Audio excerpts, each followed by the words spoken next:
Hello good morning students. तो अभी तक आपने क्या देखा था?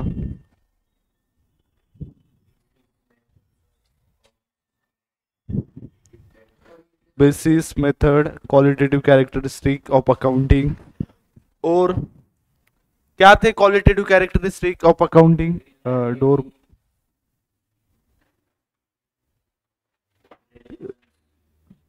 रिलेवेंट, रिलायबिलिटी और रिलेवेंट, रिलायबिलिटी, रिलेवेंस,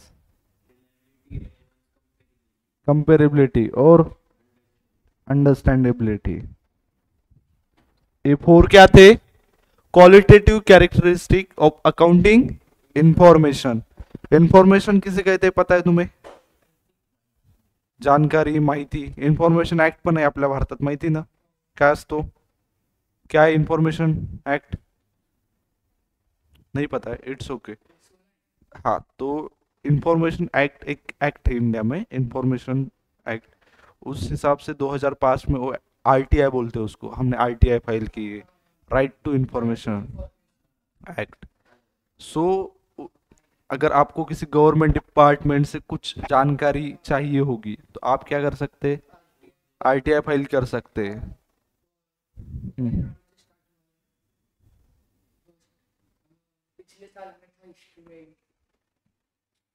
एग्जैक्टली पता नहीं मुझे किससे स्टार्ट हुआ था, लेकिन हमारे दिल्ली के जो जो सीएम है अरविंद केजरीवाल, आई थिंक उन्होंने लिखा था आरटीआई एक्ट।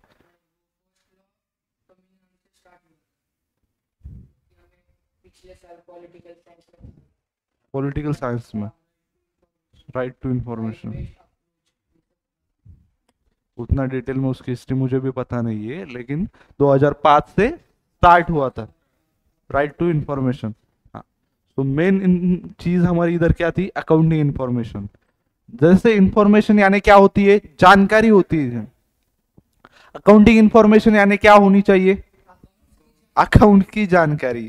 बेसिक चीज है, अकाउंट की जानकारी होनी चाहिए। सो क्या क्या जानकारी होनी चाहिए हमें क्वालिटेटिव कैरेक्टरिस्टिक के बारे में?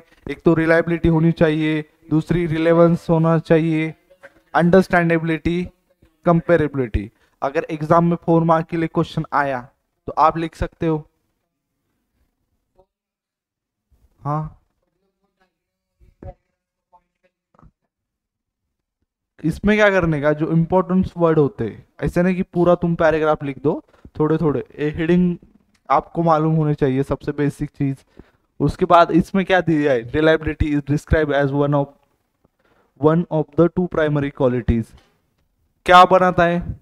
यूजफुल बनाता है डिसीजन मेकिंग के लिए अकाउंटिंग इंफॉर्मेशन।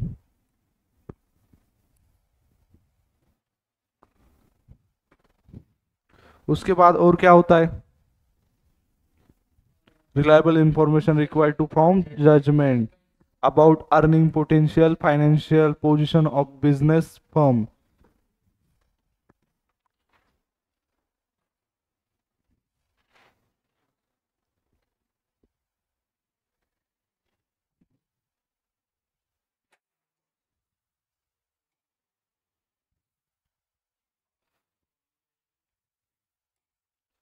तो देखो और क्या है? reliability differ from item to item। some item of the information presented in an annual report may be more reliable than other। Example वगैरह ऐसे लिखने का। उसके बाद relevance of accounting information. Relevant accounting information must be capable of indecision by helping user to form prediction about the outcome of past, present and future event to confirm or correct expectation। The accounting information related by the books of account and financial report must be। Must यानी क्या होता है पता है तुमको? जरूरी। मे यानी KIA तो भी चलेगा, मस्ट यानी करना ही पड़ेगा। सो बच्चों, अकाउंटिंग इंफॉर्मेशन कैसे होनी चाहिए? रिलेवेंस होना चाहिए, कुछ भी नहीं होना चाहिए वैसे। अभी समझो तुमको ये अकाउंट्स पढ़ रहे, बीच में एक फिजिक्स का ग्रेविटी बोल के चैप्टर डाल दिया, क्या लगेगा तुमको? क्या रिलेवेंस क्या है उसका? रिलेवेंस ही नहीं है कुछ है। लेकिन समझो आप कुछ चीज पढ़ रहे हो और पार्टनरशिप पढ़ रहे हो, समझो पार्टनर आगे आएगा 12th में, और पार्टनरशिप जो एक्ट है उसका रेफरेंस दिया है, वो रिलेवेंट है या इरेलेवेंट है उधर? रिलेवेंट है, क्योंकि पार्टनरशिप जो बेसिक होता है वो कहाँ से आता है? वो पार्टनरशिप एक्ट से आया है। अकाउंट्स कैसे बनाने, बाकी की चीज है। उसके बाद accounting information should not include, क्या नहीं इंक्लूड होना चाहिए? Sorry, irrelevant information. All the information is said to be relevant which should be changed the outcome of the business if disclosed.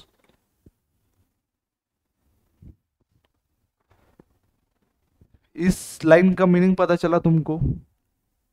which should have changed the outcome of the business if disclosed.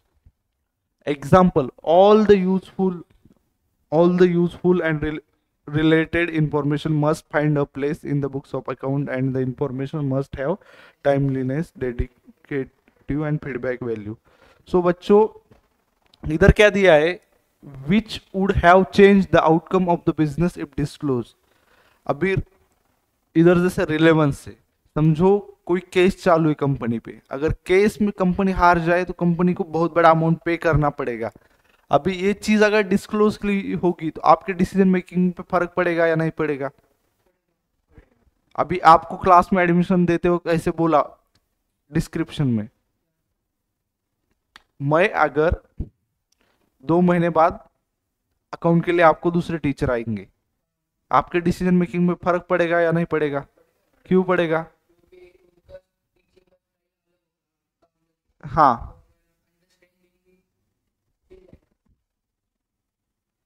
आप इसके ऊपर से क्या ले सकते हो? आपका decision में भी चेंज हो सकता है। वैसे ही कंपनी में कोई इन्वेस्ट कर रहा है, कोई कंपनी को लोन दे रहा है, उसको अगर ये डिस्क्लोजर पता होगा तो क्या हो सकता है? डिसीजन चेंज हो सकता है। हाँ, अभी आपको बोला जो 11th 12th में स्टूडेंट है अपने, उनको फाउंडेशन हम फ्री में दे रहे, तो आपका डिसीजन, समझो अभी कोई बच्चा एडमिशन ले रहा है तो उसका डिसीजन चेंज हो सकता है कि बोले यार इधर तो फाउंडेशन फ्री में मिल रहा है। ऐसे दे नहीं रहे हम, जस्ट बता रहे हैं कि ऐसा होगा तो क्या होगा? डिसीजन चेंज हो जाएगा। और अभी समझो एक ऑफर, समझो जो बच्चा इधर पढ़ रहा है, समझो हर महीने में हमारी एक ट्रिप जाएगी और ट्रिप क्लास की तरफ से स्पॉन्सर होगी, ऐसा बोल दिया तो बच्चे क्या करेंगे? इधर ही भीड़ लगाएंगे, हमको एडमिशन चाहिए बोल के। डिसीजन चेंज हो रहा है यूजर का, हो रहा है ना?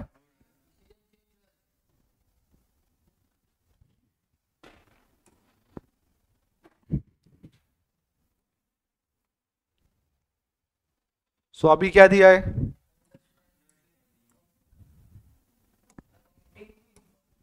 हम्म, तो एक बात पता है, अंडरस्टैंडिंग यानी क्या होती है? समझदारी। आपको कितनी बात समझती है?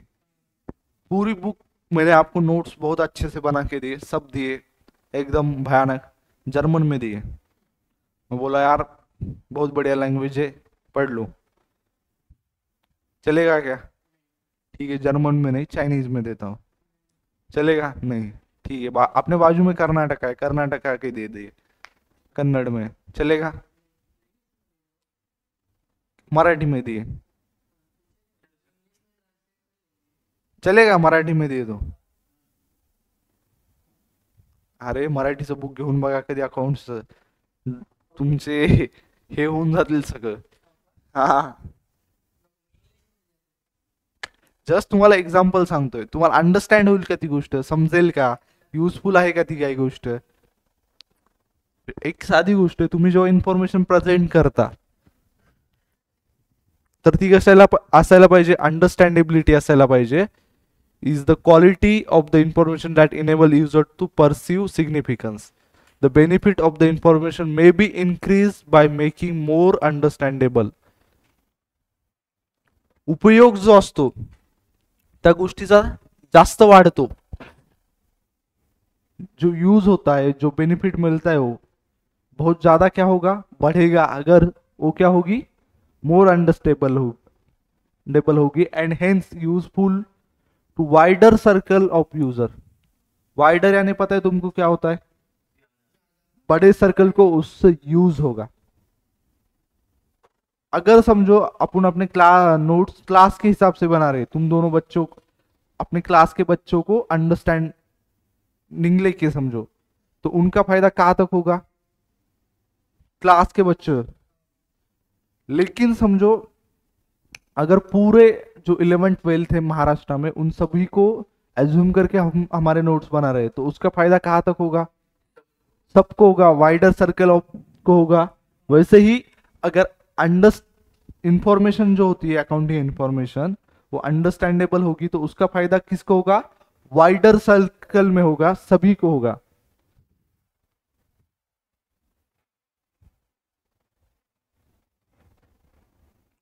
प्रेजेंटेड डाटा कैसा होना चाहिए? अंडरस्टैंडेबल होना चाहिए। कुछ भी डाटा कैसे प्रेजेंट करते पता है तुम्हें? टैब्यूलर फॉर्मेट में होता है जनरली, तुम देखोगे एक्सेल में।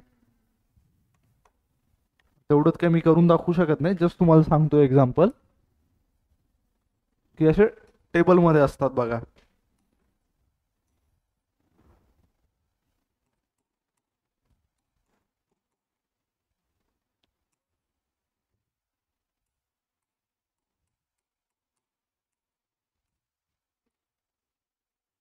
आणि तुम्ही आपलं जर बुक्स बघितलं, थोडस समोर हे घ्या।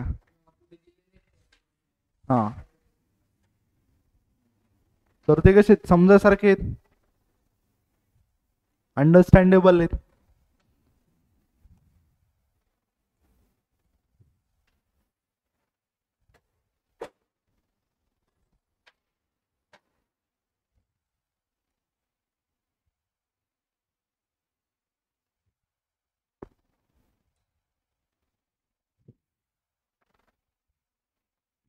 तो पुढचा पॉइंट काय आपल्याला? Express in the form end terminology adopted by users range of understanding. जो टर्मिनोलॉजी यूज की जाती है, जैसे मैंने कल भी आपको बोला था, अकाउंट को क्या बोलते हैं हम? लेकिन ओएसी होता है क्या? ये अकाउंट ही होता है, लिखने का टाइप होता है। लेकिन कोई अदर समझो स्टूडेंट होगा अदर देन कॉमर्स, वो क्या समझेगा? एसी है, उसको समझ में नहीं आएगा। तो उन टर्मिनोलॉजीज का हमको क्या देना चाहिए? फुट नोट में लिख के देना चाहिए कि यार क्या होता है, कहाँ से लिया, रेफरेंस क्या है। कुछ बुक्स आपने पढ़ी होगी ऑथर की, तो क्या करते हैं उसमें एक्सपीरियंस रेफरेंस देते हैं कि यार किस बुक से कौन सा कंटेंट लिया है, क्या चीजें उसमें यूज हुई है। क्या आप और आपको स्टडी करना होगा तो आप किस बुक को रेफर कर सकते हैं, ये चीजें दी होती है। उससे क्या होता है? यूजर का अंडरस्टैंडिंग बढ़ता है उस सब्जेक्ट को लेके, उस कंसेप्ट को लेके। वैसे ही अगला क्या है? कंपेरेबिलिटी। आप सभी को पता है कंपॅरिझन होऊ शकते तुझं आपल्या क्लासमधल्या स्टुडंटचं कंपॅरिझन होऊ शकते वेट मध्ये कंपॅरिझन होऊ शकते, हाईट मध्ये होऊ शकते।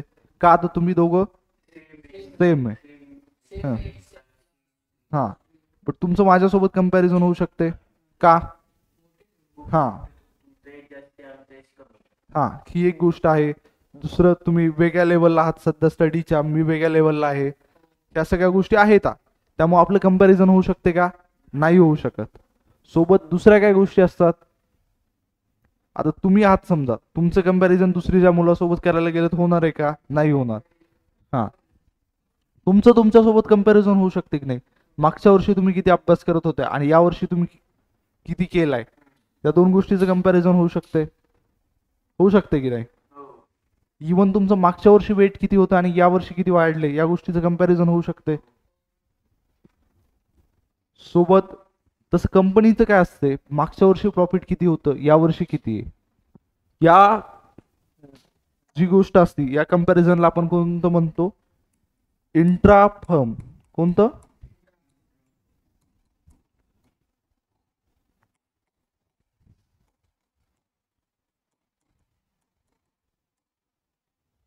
एक कंपनी आहे एबीसी लिमिटेड,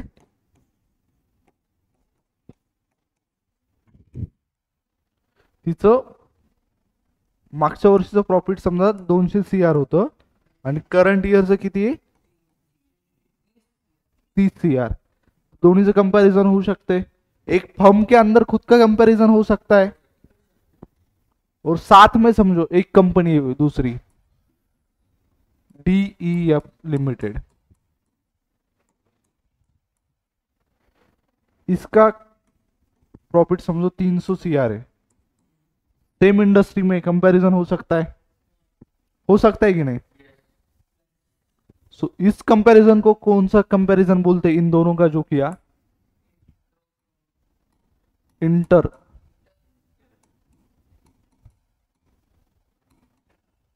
इंटरफर्म कंपैरिजन। ये वर्ड्स तुमको अभी नहीं लगेंगे, लेकिन इंफॉर्मेशन के लिए बताया है।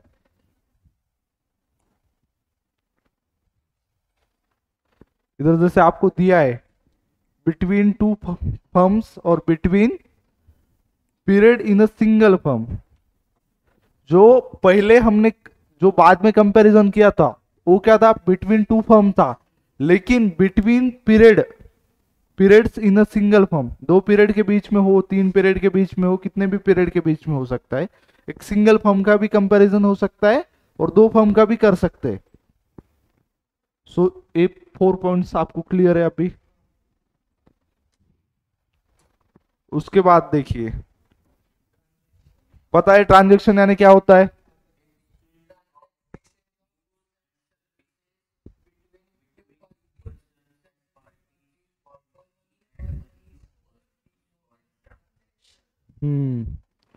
Exchange of goods and service between two person or parties for money or money is worth is known as transaction। Transaction में 2 टाइप होते हैं, कौन से? Monetary, non monetary. Monetary transaction में और 2 टाइप होते हैं ट्रांजेक्शन। हाँ, तो ये सब समझ में आ गया आपको ऑलरेडी? हाँ, किसने लिया है? हाँ, तो उसके बाद एक छोटी सी कंसेप्ट आपको दी है, सबसे पहले एंट्री होती है। एंट्री मीन्स क्या दिया है? Recording of business transaction in proper form और method in the books of account is called an entry. तुम्ही ऐकलं असेल, त्याची एंट्री पास करा, त्या ट्रान्झॅक्शनची एंट्री बनवा, याचा अर्थ काय असते? रेकॉर्ड करणं। पण कसं पण का? तुम्ही किराणा शॉपवर गेला, ते म्हणते का एंट्री करा याची? इवन तुम्ही एखाद्या सोसायटीमध्ये एंटर केलं तर वॉचमॅन काय म्हणत असतो तुम्हाला? एंट्री करा। म्हणजे ते काय असते? एक रेकॉर्ड बनवणं। आता हे फक्त कसं आहे, आपलं अकाउंटिंग रेकॉर्ड आहे, म्हणून याला कोणती एंट्री म्हणतात? Accounting entry. बट एंट्री म्हणजे काय असतं? रेकॉर्डिंग। आता अकाउंट मध्ये काय असणार? Recording of a business transaction. सोसायटीमध्ये गेल्या तर काय असणार? तुम्ही स्वतःची एक एंट्री बनवताय, बरोबर आहे? आता ही कन्सेप्ट क्लिअर झाली। त्यानंतर जेव्हा आपण एंट्री बनवतो, जेव्हा एंट्री पास करतो, त्यानंतर खाली एक नरेशन लिहित असतो। काय लिहितो? नरेशन म्हणजे काय असते? A brief explanation of the business transaction for which an entry is pass is called narration. It is always given in the brackets below the journal entry and it is useful. Usually start with word being or for. लेकिन generally being से ही start होता है, तो तुमको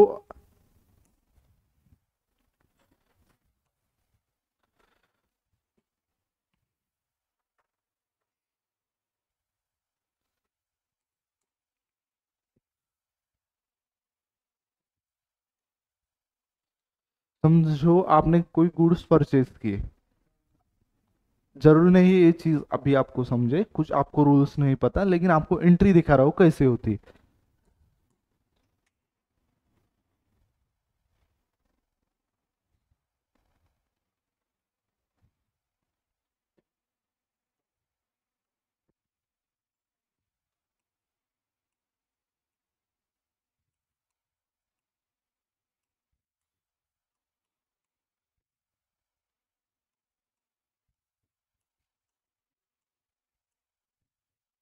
समझे ये चीज जरूरी नहीं है, और समझेगा भी, समझेगा ही नहीं। क्योंकि रूल ही पता नहीं है आपको। हाँ।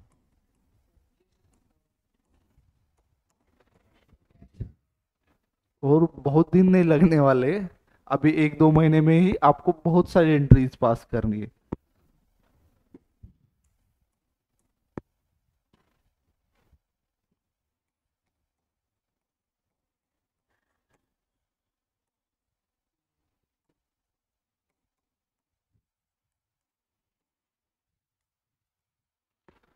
सो एक एंट्री दी है बोर्ड पे अभी, ये जो चीज होती है उसको क्या बोलते हैं? एंट्री। और इसको क्या बोलते हैं? अभी एंट्री की डेफिनेशन पढ़ो, क्या लिखा है, एंट्री का मीनिंग क्या लिखा है? recording of a business transaction in the proper form or in the books of account is called an अभी जो एंट्री लिखी है वो एंट्री किस चीज की है? परचेस किया है हमने, समझो क्या परचेस किया है? Goods purchase. हाँ। और किस में किया है? कैश में। तो प्रॉपर फॉर्म ऑफ अकाउंटिंग में एंट्री पास हो गई है। बाद में आप क्या करो, आप नरेशन का मीनिंग पढ़ो, क्या लिखा है नरेशन का meaning? past is called an narration. Brief explanation about Entry. किसके बारे में? ब्रीफ एक्सप्लेनेशन है एंट्री के बारे में। तो इधर दिख रहा है आपको किसका ब्रीफ एक्सप्लेनेशन है? एंट्री का। तो इधर का नरेशन बोर्ड पे जो दिखा है उसको पढ़ के आपको क्या समझ में आ रहा है?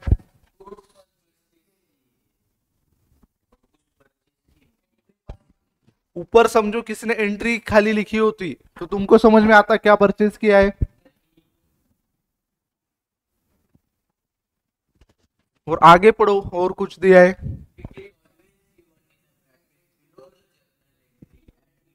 It starts with the word be or for.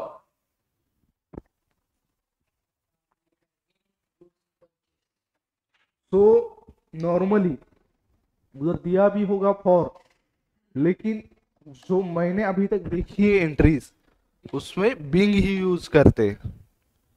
For भी कर सकते हैं लेकिन नॉर्मली बिंग करते, कस्टम में। वैसा कस्टम यानी पद्धत, बरोबर आहे। तर इकडे बघा, नॉर्मली आपल्या घरी जर कोणी आलं तर आपण त्याला जेवण देतो का पाणी देतो अगोदर? का? जेवण पण देऊ शकतो ना, काय अडचण नाहीये। हा, बरोबर आहे ते पण, बट डिपेंड करते, ते भुकेला असेल तरी पण आपण पहिले पाणीच विचारतो, कारण ती पद्धत आहे।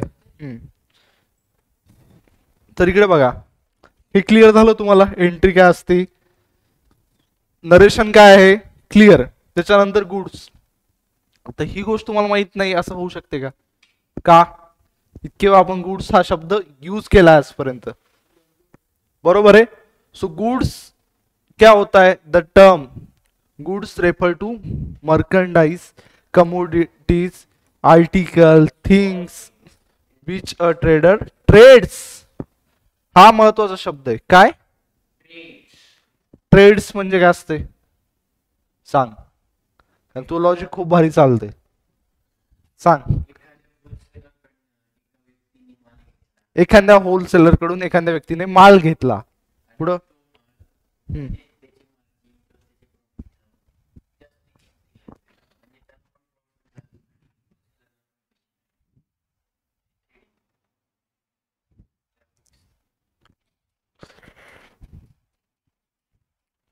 ट्रेडर ट्रेड्स याचा अर्थ काय होतो? तू त्या गोष्टीमध्ये डील करतो। तुम्ही जर एखाद्या इलेक्ट्रॉनिक शॉप मध्ये गेल्या, तिथं त्यांना म्हणले सर तुम्ही या रजिस्टर मध्ये एंट्री करता, तर रजिस्टर मला खूप आवडलं, किंवा तुमची जी बिल बुक आहे खूप स्वीट आहे सर, सो प्लीज मी घेऊ का, मी परचेस करतो, ते काय बोलणार? सर दरवाजा तिथून आहे, बरोबर आहे ना।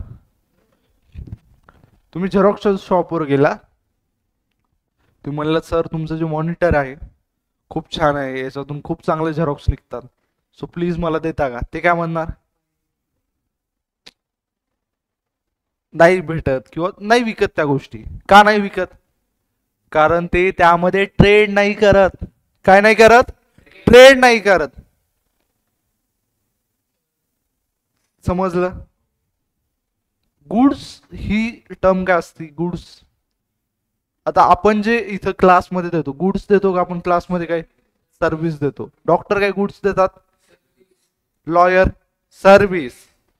सो गुड्स कोणाकडून भेटू शकतात तुम्हाला? मेडिकल, किराणा, झेरॉक्स, हॉटेल, बरोबर.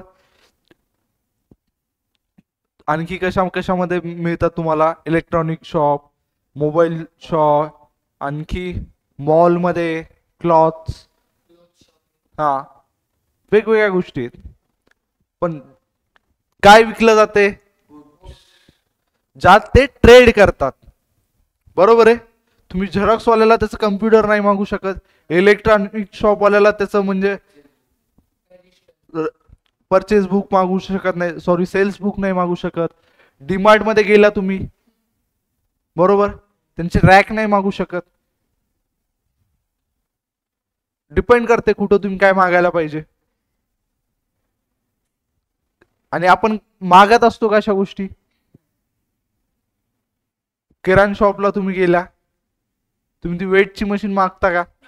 का नाही मागत? ट्रेड नाही करत. आणि ही गोष्ट तुम्हाला माहिती आहे. सो गुड्स म्हणजे काय असते? ज्या गोष्टीत ट्रेड करू शकतो. ते काय असू शकते? मर्चंडाईज असू शकते, कमोडिटीज असू शकतात, आर्टिकल असू शकतात, or things which trader trades. तुम्ही जर समजा ज्वेलरी शॉप मध्ये गेलात तर तुम्ही काय मागता? ज्वेलरी. पण तीच ज्वेलरी तुम्ही एखाद्या मॉलमध्ये जाऊन त्या ओनरला मागू शकता का? सर खूप चांगली ज्वेलरी आहे तुमच्याकडे, द्या आम्हाला. नाही मागू शकत, बरोबर. रेस्टॉरंट मध्ये गेल्यावर आपण टेबल आणि चेअर नाही विकत घेत त्यांच्याकडून. का नाही घेत? फूड्स घेतो, कारण आपल्याला माहिती आहे फूड विकतात ते. त्यानंतर पुढचं काय दिलंय? This are purchase or manufacture for the purpose of sale. तर ते काय असू शकतात? एक तर परचेस करू शकतात किंवा मॅन्युफॅक्चर कशासाठी? Purpose of sale, to earn profit. सगळ्यात पहिला बेसिक कॉमर्स मध्ये, जर कॉमर्स म्हणजे बिझनेस, बिझनेसचा बेसिक मोटिव्ह काय असतो? To earn profit. कसंही करून फायदा मिळवायचा असं नसते, एक व्यवस्थित लिगली मार्गाने ज्याला मिळवायचा आहे. पण बेसिक मोटिव्ह काय असतो? आपला बिझनेस जास्तीत जास्त प्रॉफिटेबल असला पाहिजे. म्हणून लोक काय करतात? मॅन्युफॅक्चरिंग करतात. आणि होलसेलर जे असतात, जे मॅन्युफॅक्चर करून माल करतात, विकत घेतात, म्हणजे ते काय करतात? परचेस करून परत सेल करतात. मॅन्युफॅक्चर काय करतो? स्वतः माल बनवतो आणि विकतो. सो ह्या गोष्टी तुम्हाला, त्यानंतर काही एक्झाम्पल दिलेत. आता ही एक्झाम्पल तुम्हाला इझिली समजतील. काय? त्यानंतर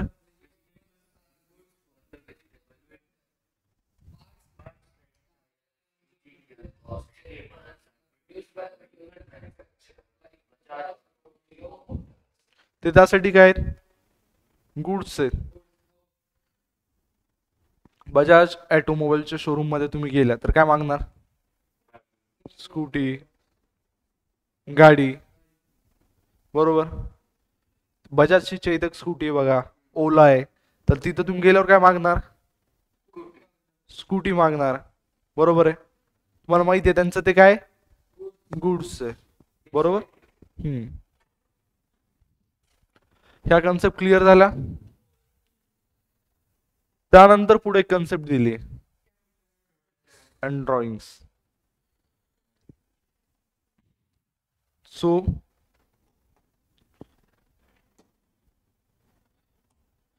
कोणता पण बिझनेस जेव्हा स्टार्ट होतो, कसा स्टार्ट होतो?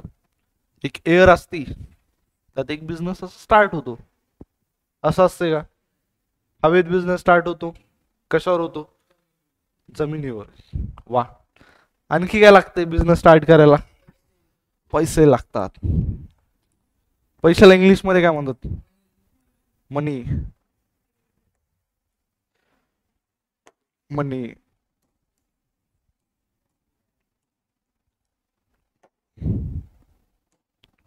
बरोबर, मनी लागतो. त्याला आपण मराठीत काय म्हणतो? पैसे. हिंदीमध्ये पैसा. पैसा पैसा क्या समोर पैसा पैसा. हा, पैसा पैसा. ठीक आहे. मराठीत त्याला मनी म्हणतात, हिंदीमध्ये नाही. मराठीत पैसे म्हणतात, हिंदीमध्ये पैसा म्हणतात आणि इंग्लिशमध्ये मनी म्हणतात. सो कोणता पण बिझनेस जेव्हा फॉर्म होतो, स्टार्ट होतो, सगळ्यात पहिले काय लागतो? मनी लागतो. तर इकडे बघा, आपल्या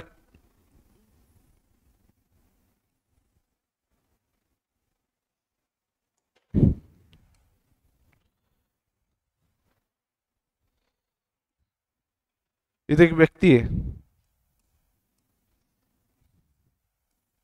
आला नाही, व्यवस्थित दिसतोय. इतके दिवस काय दिसायचं तुम्हाला?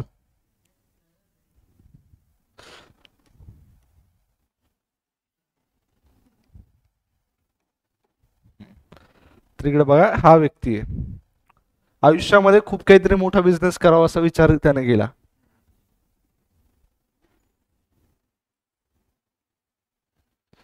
कपडे पण घेतले.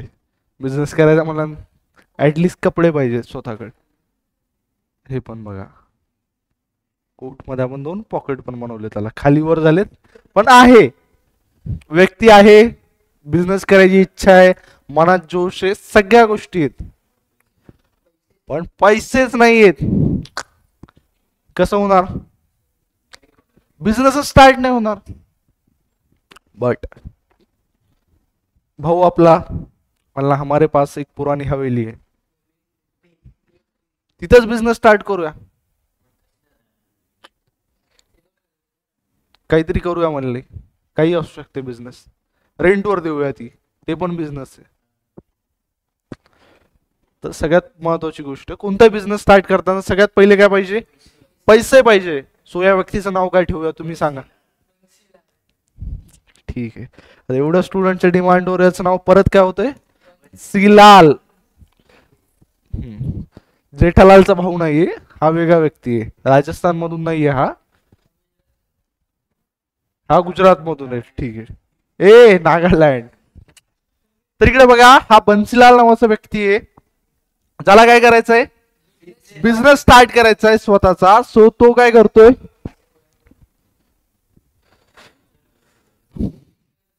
त्याला भेटली पैशाची बॅग. पैशाची बॅग, अशी बॅग होती.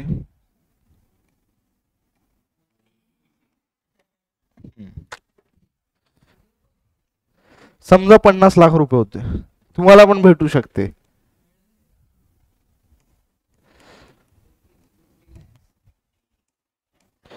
सो त्यांनी काय केलं? हा बिझनेस स्टार्ट केला. वाह, बस्सी प्रायव्हेट लिमिटेड. नाव चेंज केलं ना, 50 लाख रुपये भेटले ना. आता बन्सीलाल ऑड फॅशन वाटलं, बस्सी केलं त्यांना नाव. बन्सीलालचं चेंज, लाईफ मध्ये चेंज खूप महत्वाचा असतो. बरोबर, पैसे भेटल्यावर माणसात ऑटोमॅटिक होतो. आजपर्यंत तो सूट घालायचा, पहिले सूट कोट पण नव्हता, आपणच दिला त्याला. त्यांनी काय केलं? 50 लाख रुपये भेटले, आपण नाही मागणार त्याकडून, लायबल जरी असलं तरी ठीक आहे, जाऊ द्या. सो इकडे बघा, बस्सी प्रायव्हेट लिमिटेड नावाचा बिझनेस बन्सीलाल नावाच्या व्यक्तीनं स्टार्ट केला. आणि त्यासाठी त्याने किती रुपये इन्व्हेस्ट केले? लाख रुपये. सो हे 50 लाख रुपये त्यांनी जे इन्व्हेस्ट केले ते काय होतं त्यासाठी? कॅपिटल. प्रोप्रायटर, जे पैसे, प्रोप्रायटर म्हणजे कोण असतो? जो व्यक्ती बिझनेस स्टार्ट करतो, त्या व्यक्तीनं इन्व्हेस्ट केलेले पैसे बिझनेस मध्ये, त्याला काय म्हणतो आपण? कॅपिटल. बन्सीलालचा बिझनेस एकदम हवेमध्ये चालू आहे, एकदम मोठा होतोय आणि पुढं वाढत जाणार आहे. सो एक सेकंड, 11th, ठीक आहे. सो बन्सीलालनी हा बिझनेस स्टार्ट केला. आपण परत रिपीट घेऊया.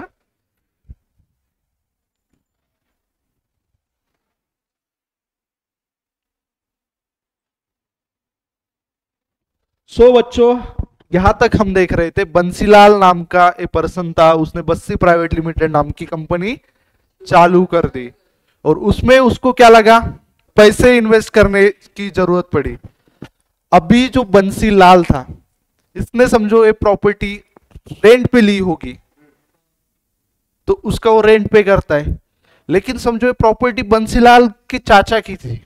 चाचा बोला यार रहने दे, क्या तू अपना भतीजा, और बंसीलाल बोला यार चाचा कब काम आएगा, इस वक्त में नहीं तो कब काम में आएगा, अभी तो बिजनेस स्टार्ट किया है, बहुत खर्चे. बोला रहने दे, तू अपने बेटे जैसा है. क्यों, पहले गरीब था तब उसका कोई नहीं था, लेकिन जब उसके पास पैसे आ गए वो बेटा हो गया. चाचा बोला ठीक है रहने दे, अपनी प्रॉपर्टी है, तू बिजनेस चालू कर दे. खुद का ही बिजनेस है, रेंट वेंट का कुछ नहीं. अभी बंसीलाल ने 50 लाख रुपए बिजनेस में डाले. उसके बाद उसके जो चाचा की प्रॉपर्टी थी, एंटीना इमारत बोलते हैं उसको, एंटीलिया अंबानी की, हे एंटीना, हाँ एंटीलिया नहीं, बंसीलाल की प्रॉपर्टी ना, अंबानीची नाही. हा 4 मजली इमारत. सो बाळांनो इथे लक्षात घ्या, ही जी प्रॉपर्टी त्याने बिझनेस मध्ये आणली ते सुद्धा काय कॅपिटल आहे. कॅपिटल पैशाच्या फॉर्म मध्ये सुद्धा असू शकते, गुड्सच्या फॉर्म मध्ये पण असू शकते, प्रॉपर्टी कशाच्या पण फॉर्म मध्ये असू शकते. जी गोष्ट आपण बिझनेस मध्ये इन्व्हेस्ट करतो, आता तुम्ही म्हणसाल बिल्डिंग धरून कशी इन्व्हेस्ट करणार, बिल्डिंग तिथल्या तिथंच असते. बिझनेस मध्ये आणतो याचा अर्थ बुक्स मध्ये आणत असतो, हा रेकॉर्ड मध्ये. सो एवढ्या गोष्टी क्लिअर आहेत तुम्हाला. बन्सीलालचा बिझनेस एकदम हवेमध्ये चालू नाहीये, रिअल मध्ये प्रॉफिट कमवतोय. आज बन्सीलालचा काय झाला, बस्सी भाई झाला. सो पुढे काय झालं, पुढच्या आयुष्यामध्ये तुम्ही बघू शकता बन्सीलालची लाईफ चेंज झाली, बस्सी झाला तो. आता भाऊकडे काय खूप मोठी कंपनी आहे, खूप कंपन्या वाढत आहेत, दिवसांदिवस प्रॉफिट होतंय खूप एकदम. नंतर करूया आपण हरियाला पार्टनर. सध्या हा सो सध्या एवढं तुम्हाला समजलं, बस्सी जो आहे बन्सीलालचा झालेला, तो त्या व्यक्तीचं काय आहे, प्रॉफिट एकदम बिझनेस प्रॉफिट मध्ये चालू आहे सगळे. बट अचानक काय झालं, बस्सीला वाटलं यार बिझनेस तर एवढा चाललाय, पण काय आपलं काय, आपल्याला काहीतरी पैसे पाहिजे, लग्न करायचं. ठीक आहे, बस्सीला लस्सी नावाची एक मुलगी भेटली. क्या मिली, एक लड़की मिली लस्सी नाम की. उसके साथ उसको क्या करना था, शादी, मैरिज. आता पहिल्यासारखा बन्सीलाल नाहीये गावाकडचा, बस्सी भाई है. उसकी शादी बोले तो क्या होना चाहिए, माहौल धूम धड़ाका, क्रूज. कोणासारखी, हार्दिक पांड्या, म्हणजे 6 महिन्यात परत डिवोर्स. हा तर इकडे लक्ष द्या, बस्सीला लस्सी सोबत शादी करायची, मॅरेज करायचं. सो त्यासाठी काय लागणार, पैसे. भाऊनी काय केले, ते पैसे कुठून आणले, बिझनेस मधून आणले. बरोबर आहे, बिझनेस मधून पैसे काय केले त्यांनी, विड्रॉ केले. कसे करणार, असे काढता येतील का, विड्रॉ करावं लागतं. तर पैसे काय केले, विड्रॉ केले. बट भाऊचं जे बिझनेस होता माहिती आहे तुम्हाला कशाच होता, क्लॉथचाच बिझनेस होता. आता समजा लस्सीला जर कधी कपडे घ्यायचे, ते काय म्हणणार, नाही नाही स्वतःचाच बिझनेस आहे, स्वतःच्या बिझनेस मधून घेणार. सो जो प्रोपरायटर असतो, जो ओनर असतो, जो बिझनेस मधून पैसे म्हणजे मनी किंवा गुड्स जे विड्रॉ करतो, विड्रॉ म्हणजे काढून घेणे, बँकेतून तुम्ही काय करता, पैसे विड्रॉ करतो. तसंच या बिझनेस मधून जेव्हा बस्सी असू द्या किंवा लस्सी असू द्या, दोन्ही कन्सिडर एकच. लग्नानंतर 2 वेगळे व्यक्ती कन्सिडर नाही केले जातात, दोन्ही एकच झाले. ते असं पकडा. तर यांनी जे पैसे काढले, विड्रॉ केले, त्याला आपण काय म्हणतो? ड्रॉइंग म्हणतो. आता लगेच तुला जर अगोदर विचारलं असतं ड्रॉइंगचा अर्थ काय, तू काय म्हणला असता? चित्र काढ तिथं. बा समजलं? रिलॅक्स. सगळ्यात पहिले काही येत नाही त्यात काही प्रॉब्लेम नाही, आपण नवीनच सब्जेक्ट शिकतोय. एवढं समजलं? So back to books. काय दिलं आपल्याला? कॅपिटल आणि ड्रॉइंग. सगळ्यात पहिले the total amount invested in to business by owner. काय? Total amount by owner is called.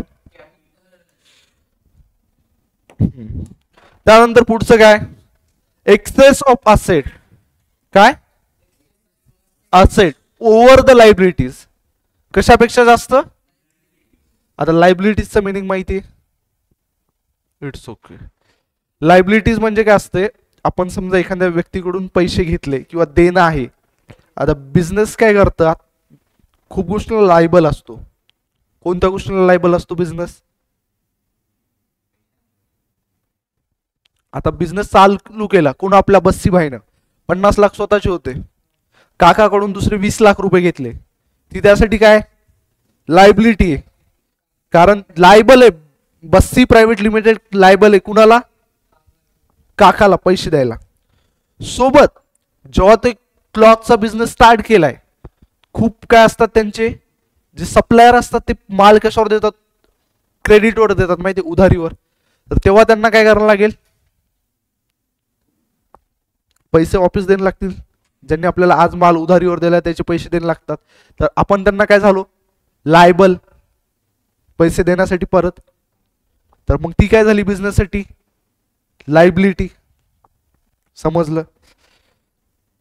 तर इकडे बघा, एक्सेस ऑफ असेट. असेट म्हणजे आपली स्वतःची प्रॉपर्टी. एवढंच सध्या लक्षात घ्या. ओव्हर द लायबिलिटीज म्हणजे आपल्या प्रॉपर्टीपेक्षा आपल्याला देणं काय जास्त आहे. समजा एक्सेस ऑफ असेट, आपली प्रॉपर्टी आपल्या जे पैसे द्यायचे त्याच्यापेक्षा जी जास्त असते त्याला काय म्हणतो आपण? म्हणजे इकडे बघा,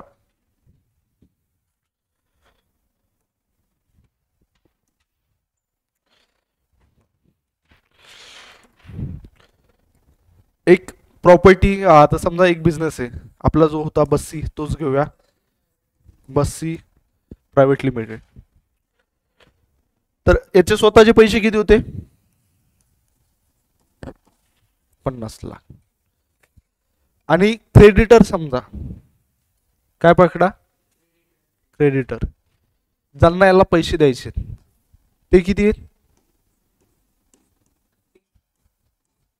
30 लाख. क्रेडिटर शब्दचा अर्थ काय आला? क्रेडिटर म्हणजे ज्यांना पैसे द्यायचे आपल्याला. लायबिलिटी आताच नाही समजल, हो समजून जाईल. तर बाळ हे काय? सगळ्यात पहिले आपले स्वतःचे ओन इन्व्हेस्टेड पैसे आहेत, त्याला आपण काय म्हणतो? आणि याला लायबिलिटी. पण पैसे कोणाला द्यायचे? क्रेडिटर्सला. तर ही काय झाली आपली?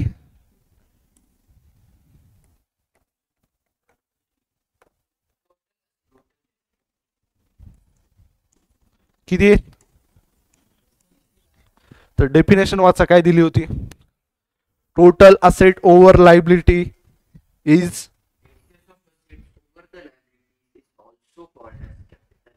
तर हे फॉर्म्युला यूज होतो की नाही बघूया आपण. एक्सेस ऑफ ओव्हर, आता किती आहे? 80 लाख असेट आहे, त्यातून काय केली? लायबिलिटीज मायनस केली. किती? 30 लाख. त्यानंतर किती उरले? 50 लॅक्स. हे काय आपलं? जर आपल्याला कॅपिटल माहित नसलं असतं आणि आपल्याला ह्या दोन फिगर दिल्यात तर आपण काढू शकलो असतो की नाही? समजलं? क्लिअर? तर इकडे बघा, capital is a of the business as this amount is payable by the business enterprises to the owner at the time of closure of the business. आता जे पैसे आपण बिझनेस मध्ये इन्व्हेस्ट करतो, जेव्हा आपण अकाउंटिंग करत असतो, बिझनेसला आपण एक काय कन्सिडर करतो? Separate legal entity. आता आपला क्लास आहे सायली सक्सेस मंत्रा क्लास. सायली मॅम वेगळे पर्सन आहेत, सायली सक्सेस मंत्रा क्लास वेगळा आहे. सायली मॅमने जे पैसे क्लासमध्ये इन्व्हेस्ट केलेत कॅपिटल, तर ते क्लास जे आहे समजा क्लोजर होईल तेव्हा क्लासला ते पैसे कुणाला द्यायला लागतील? समजलं तुम्हाला? तर ही काय झाली? कॅपिटल पण एक प्रकारची काय झाली? बिझनेसवर लायबिलिटी झाली, पण ती बिझनेसला कधी ना कधी परत द्यावीच लागणार. पण ती लायबिलिटी कोणाची आहे? ओनरची आहे. म्हणजे फर्स्ट रिस्पॉन्सिबिलिटी येते का ती द्यायची तेवढी? जेवढी आपण क्रेडिटरची लायबिलिटी पैसे देतो, जेवढे आपल्याला दुसऱ्या माणसाचे पैसे द्यायचे तेवढे स्वतःची स्वतःला देतो का आपण? नाही देत. तर इकडे बघा, पुढे एक कन्सेप्ट आहे ड्रॉइंग. ऑलरेडी आपण डिस्कस. काय असते ड्रॉइंग बाळ? विड्रॉ. काय असते विड्रॉ? पैसे विड्रॉ केले त्या माणसाने तर त्याला ड्रॉइंग म्हणतात. पण कसे विड्रॉ केले तर? कुठून विड्रॉ करणार? बिझनेस मधून. हा, तर इकडे बघा, एवढी कन्सेप्ट समजली. त्यानंतर पुढचे डेटर, क्रेडिटर आणि बॅड डेट्स. हे क्रेडिटर जे तुला कळत नव्हतं, पण आपलं एकदा झालं ऑलरेडी, मला वाटते डिस्कस करून परत करूया.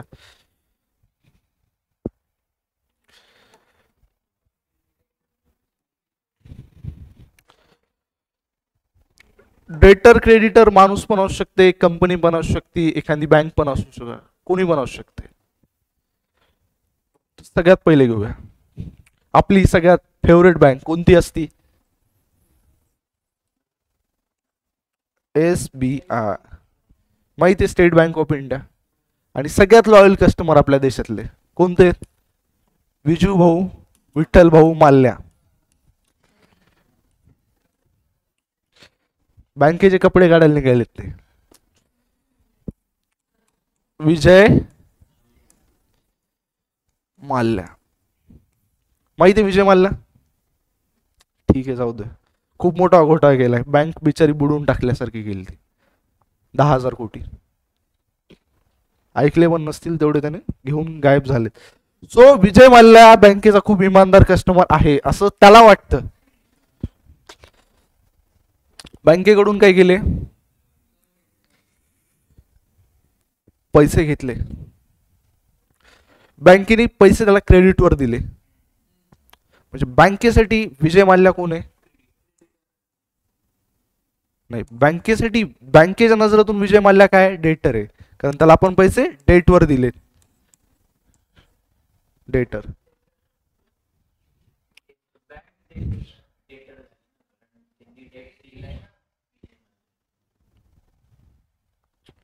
इकडे बघा, बँकेने काय केलं? विजय माल्या बँकेचा कोण आहे? डेटर. आणि विजय माल्यासाठी बँक कोण आहे? क्रेडिटर. बट कन्सेप्ट अशी आहे की SBI ने काय केलंय? SBI बँक नाहीये समजा, इकडे बघा. SBI काय आहे? एक कंपनी आहे, असू शकते SBI खरंच एक रिअल मध्ये कंपनी आहे. तर SBI ची जी कंपनी आहे ती काय करते? क्लॉथ सप्लाय करते. नाही तर सगळ्यात भारी गोष्ट, विजय माल्याची सगळ्यात फेवरेट गोष्ट काय होती? किंगफिशर. किंगफिशर काय करते? बॉटल सप्लाय करणारी कंपनी आहे. बॉटल. तर बॉटल काय केले? SBI लिमिटेड नावाच्या कंपनी, SBI बाटली बॉय नावाची कंपनी आहे. तर तिने काय केले? किंगफिशरला म्हणजे विजय माल्याच्या कंपनीला काय केले? बॉटल सप्लाय केल्या. पैसे नाही दिले त्यावेळेस. काय केलेत? बॉटल सप्लाय केल्यात. तर बॉटल सप्लाय केल्या पण पैसे दिले का विजय भाऊने? विजय भाऊ म्हणला काय? आपण माहितच आहे तुम्हाला किती इमानदार व्यक्ती आहे. लिहून ठेवा. तर काय झालं, एसबीआयने ज्या बॉटल सप्लाय केल्या त्यासाठी एसबीआयचा विजय माल्या कोण झाला, डेटर झाला. कोण झाला, डेटर. आणि विजय माल्यासाठी बँक कोण झाली, एसबीआय क्रेडिटर झाली. बरोबर. पैसे नाही दिलेत आता इथे, काय दिल्यात, बॉटल्स दिल्यात, गुड्स दिलेत. पण ते कशाच्या फॉर्म मध्ये असतात, पैसे असतात ना. आपण थोडंच म्हणणार 2 बॉटल दिल्यात 4 परत द्या, समजलं बा. पण काय झालं, डेटर जो होता ज्याकडून पैसे येणार होते तो काय झाला, बॅड झाला. म्हणजे मला कळालं विजय माल्या देशातच नाहीये. आता इकडे बघा, तुम्ही कोणाला उधारीवर पैसे दिले असतील, दिलेत की नाही, दिलेत. ठीक आहे, मित्राला उधारीवर पैसे दिले, एका वीक मध्ये पैसे परत दिले, म्हणजे ते काय झालं, तुमचा गुड डेटर. 1 महिना झाला पैसे नाही देते, 2 महिने झाले पैसे नाही देते, कॉल पण लागणं बंद झालं, व्हॉट्सअपला स्टेटस पण दिसणं, कधी तुम्हाला त्याचा डीपी दिसणं. म्हणजे याचा अर्थ काय झाला, हा, रील्स पाठवणं बंद केलं, तुमचा नंबर ब्लॉक झाला, कॉल केला तर असं वाटायला की इस लाईन की सभी बंद आहे. मग असं तुम्हाला दिसत असेल, याचा अर्थ काय झाला, तुमचा जो डेटर होता तो काय झाला, बॅड झाला, बॅड. दात खाऊ नको, मारू नको एखाद्याला इथं. कोणी पैसे एवढे काय नुकसान केले तुझं.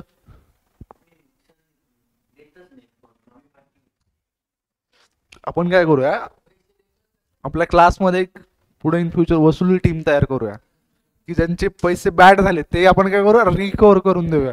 पण तू म्हणशील 10 रुपये मागा कुठून जाऊन, पण बरोबर ते वाटायला पाहिजे ना. हा, सो इकडे बघा काय होतं, किती किती 200 रुपये. अरे बाप रे बाप. तर बॅड काय झालं, बॅडचा अर्थ तुम्हाला माहिती, बॅड म्हणजे काय असते, वाईट. आणि डेटर म्हणजे घेणारा व्यक्ती बॅड झाला, ज्याच्याकडून आपल्याला पैसे येणार आहे तो बॅड झाला. एखादा स्टुडंट आपल्या क्लासला ऍडमिशन केलं, 2000 रुपये फीस भरली आणि नंतर कॉमर्स सोडून गेला, याचा अर्थ काय झाला, तो बॅड झाला, काय परत वापिस यायचे चान्सेस नाहीयेत. हा, so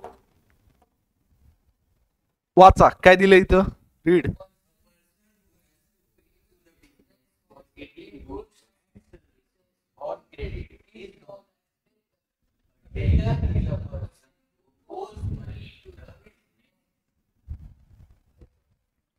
owes money to business. And creditor,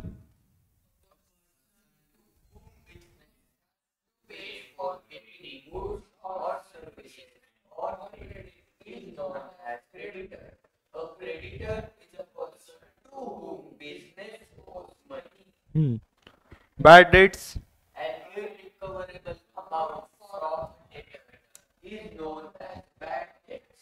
It is a revenue loss to the business. Irrecoverable amount म्हणजे काय, जे पैसे रिकव्हर नाही होणार. त्यानंतर पुढचं काय, it is revenue loss to the business. म्हणजे काय, पैसे येणार होते पण लॉस झाला इनडायरेक्टली, तर ते असतात बॅड डेट्स. त्यानंतर सगळ्यात पहिले डेटर काय दिले, a person who has to pay to the business for getting goods and services. Vijay मल्ल्यान काय घेतले होते, बॉटल्स. हा, तर त्याला काय करायचं होतं, बिझनेसला पैसे द्यायचे होते. कुणाला, SBI limited. Creditor, a person to whom the business has to pay. बिझनेसला जे पैसे देणार आहे, तर त्यासाठी एसबीआय साठी कोण आहे, क्रेडिटर. एसबीआय साठी विजय माल्या क्रेडिटर आहे. नाही सॉरी, हा, विजय माल्यासाठी क्रेडिटर आहे. On credit is known as creditor. A creditor is a person to whom business owes money, and a debtor is a person to whom owes money to business. समजलं. So बाळांनो, आतापर्यंत शिकवलेल्या कोणत्या गोष्टीत तुम्हाला काही डाऊट नाहीच, काय डाऊट बिऊट काय येत नाही का तुम्हाला का. तर इकडे बघा, आतापर्यंत आपला एवढा पोर्शन जवळपास कंप्लीट झालाय.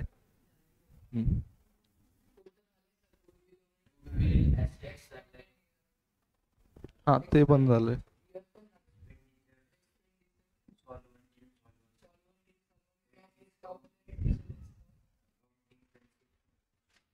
बरं ठीक आहे, आपण काय करूया, एक सॉल्व्हंट इनसॉल्व्हंट एक छोटी गोष्ट घेऊन टाकूया. नाही तर हे घेऊया, सगळ्यात सोपं, सगळ्यात इझी आहे, समजून जाईल तुम्हाला काय असतंय. हम्म. तर इकडे बघा, इथं देण्यासाठी दिले हॉस्पिटल प्रॉफिट नाही कमवत. तुम्हाला रिअल लाईफ माहित आहे, सगळ्यात जास्त प्रॉफिट कुठे आहे? हॉस्पिटलमध्ये.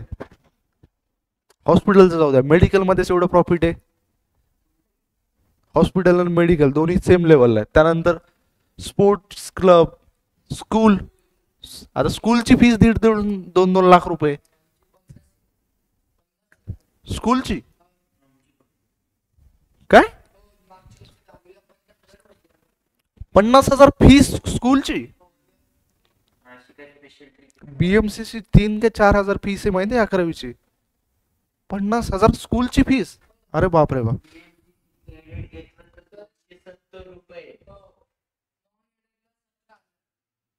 270 नाही रे, 3,000 का 3,500. अरे बीएमसीसी एडेडलाच होतो बा मी, असे 200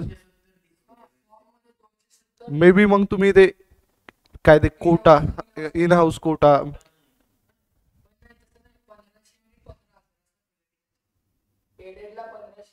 हा म्हणजे 30-1,000 काहीतरी फीस आहे आणि 1,700. हा, तर इकडे बघा, लक्ष द्या, मेन मुद्दा तो नाही आपला इथं काय आहे.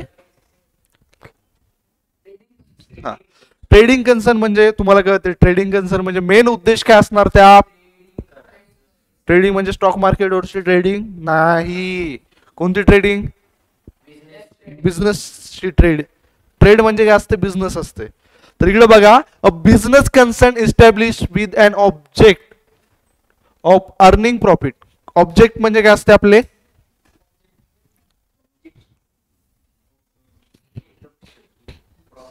टारगेट. क्या होता है ऑब्जेक्ट यानी target. By selling goods known as trading concern. जिनका ऑब्जेक्ट मोटिव क्या होता है? प्रॉफिट. अन्ना बाय कशाना? Selling goods is known as trading concern. It is also called as share organisation, profit making organisation. आता नॉन ट्रेडिंग कन्सर्न याच्या काय असणार? Not for profit. त्याला दुसरं काय म्हणतो? NPO, not for profit organisation. तर काय असते not for profit concern?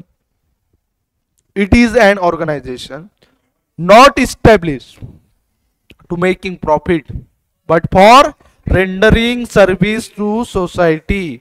An organization may be formed promoting useful objects like art, science, sport, charity, profession etc. Example schools, hospitals, sport club etc.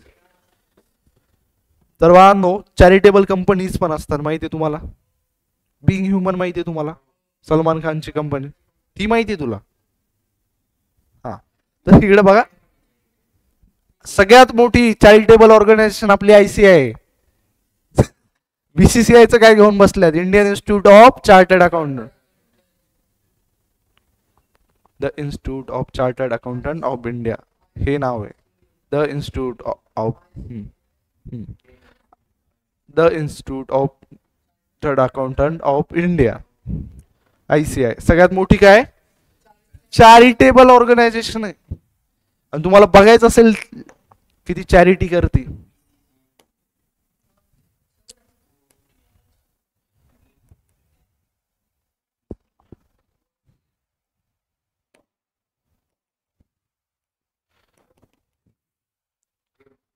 काय बोलले?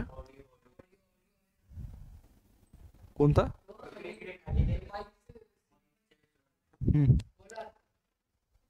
ICI profit येईल का?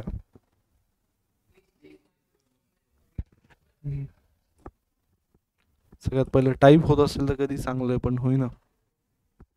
ठीक आहे, जाऊ द्या, नंतर बघूया आपण. क्लास नंतर मोबाईलवर बघूया.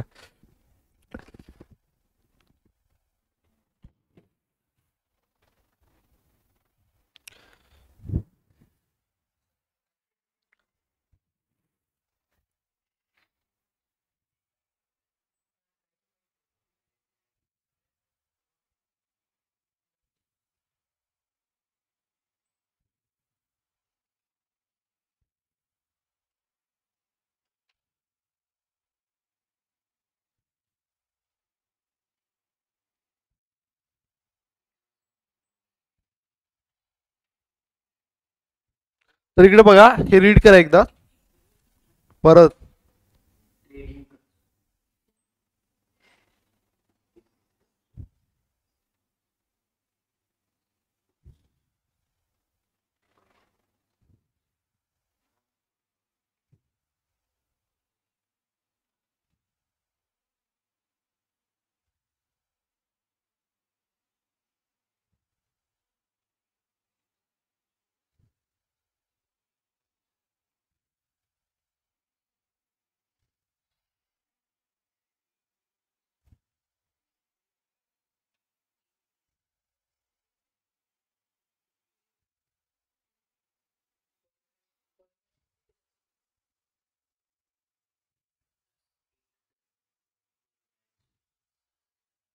ठीक आहे, उद्या आपण बघूया. पण एवढं समजलं तुम्हाला प्रॉफिट कन्सर्न काय असते, नॉट फॉर प्रॉफिट ऑर्गनायझेशन काय आहे. Not for profit concern clear झालं. स्कूल, कॉलेज, हॉस्पिटल नावासाठी काय, चॅरिटेबल. का, तर दाखवासाठी. ICI,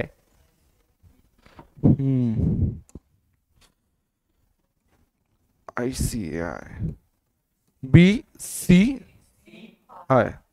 बरोबर आहे, कारण मी तेवढं क्रिकेटमध्ये इंटरेस्टेड नाही, सो मला माहीत नाही.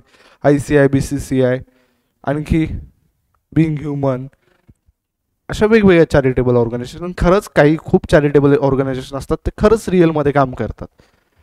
But most of the organisation कसे नावासाठी चॅरिटेबल असतात, काम प्रॉफिट मेकिंगच असते. हॉस्पिटल कुठं चॅरिटेबल दिसते तुम्हाला, असतात खूप, बट मोस्टली प्रॉफिट कन्सर्नच असतात. सो सगळे नसतात. स्कूल्स चॅरिटेबल आहेत, ऑब्विसली गव्हर्नमेंट स्कूल चॅरिटेबलच आहेत एक टाईपचे. प्रायव्हेट स्कूल काय आहेत, बिझनेस आहे, सगळ्यात मोठा प्रॉफिट कन्सर्न. इवन हॉस्पिटल्स काही चॅरिटेबल आहेत, काही नाही आहेत. स्पोर्ट्स क्लबचं पण तसंच आहे. ICI पण आहे चॅरिटेबल ऑर्गनायझेशन, खूप लोकांना हेल्प करते, स्कॉलरशिप देते, वेगवेगळे प्रोग्राम घेते, CA साठी, फायनान्ससाठी अवेअरनेस क्रिएट करते, खूप काही गोष्टी करतात. क्रिकेटसाठी BCCI पण वेगवेगळ्या ॲक्टिव्हिटीज घेते. सो आय होप तुम्हाला काही गोष्टी क्लिअर झाल्या असतील. त्यातली सगळ्यात पहिली गोष्ट कोणती होती, आता आपली लास्ट झालेली, profit concern, not for profit concern. त्यानंतर अँड ड्रॉइंग्स, त्या अगोदर एंट्री, नरेशन, गुड्स, त्याच्या अगोदर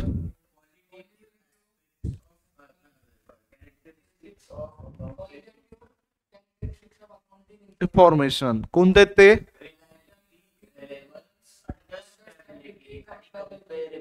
हा. तर उद्या येताना ह्या सगळ्या गोष्टी रीड करून या. Thank you so much.